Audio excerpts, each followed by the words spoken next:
اس مبارک مہینے کے اندر تراویح پڑھنا سنت موقدہ ہے، یہ بھی قرآن و سنت سے ثابت ہے۔ نبی صلی اللہ علیہ وسلم تشریف لائے، آپ علیہ السلام نے نماز پڑھائی رات کے اکثر حصے میں، اور نبی صلی اللہ علیہ وسلم تشریف لے گئے۔ اگلے دن صحابہ کو پتہ چلا کہ میرے نبی کے لبوں سے قرآن سننا تو ان کے لیے بہت بڑی سعادت تھی، جن کے اوپر قرآن اترا ہے، پیارے نبی نے قرآن سنایا ہے۔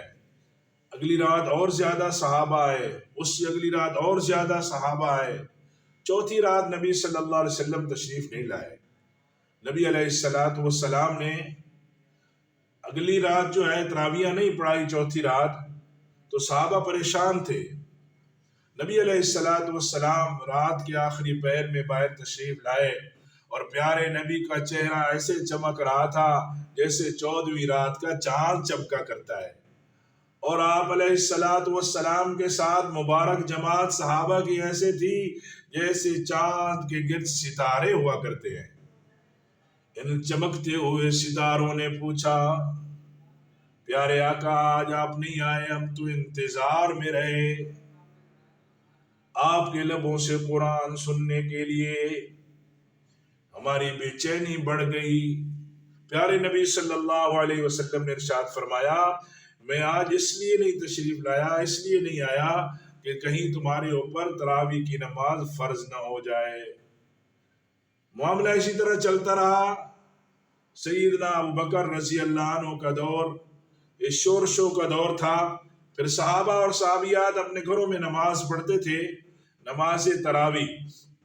باقاعدہ سیدنا عمر بن خطاب رضی اللہ عنہ نے 20 تراویح کا حکم دیا، اور سیدنا ابی بن کعب جو اقرا ہے، بہت بڑے قاری ہیں، نبی علیہ السلام نے فرمایا میرے امت کے بڑے قاری ابی بن کعب ہیں، ان کو امام بنایا، اور 20 رکعت نماز تراویح سیدنا عمر بن خطاب رضی اللہ عنہ نے شروع فرمائی، اور اس کا اہتمام فرمایا با جماعت۔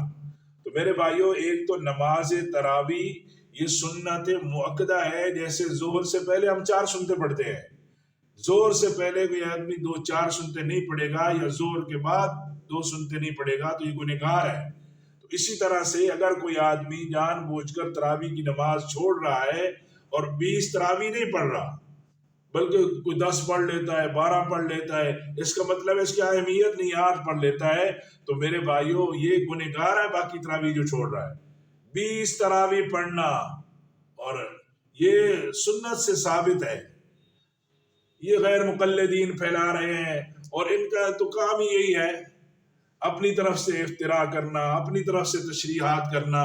اور قرآن و سنت کو اپنی، تمہاری عقل ہے ہی کیا عقل، جن کو یہ بھی پتہ نہیں ہے کہ ہم نے سر پہ کپڑا لینا ہے اور کیسے جو ہے نماز کیسے پڑھنی ہے، نہ ڈھنگ ہے نماز پڑھنے کا، اور یہ کیا کہاں دین سمجھا ہے، دین سے دور ہے، ملحدین میں سے ہیں۔ اس لیے یہ مقلدین سے غیر مقلدین جو ہے، غیر مقلدین ان سے بچے۔ ہم مقلد ہیں امام ابو حنیفہ سے، اور ہم فخر سے کہتے ہیں،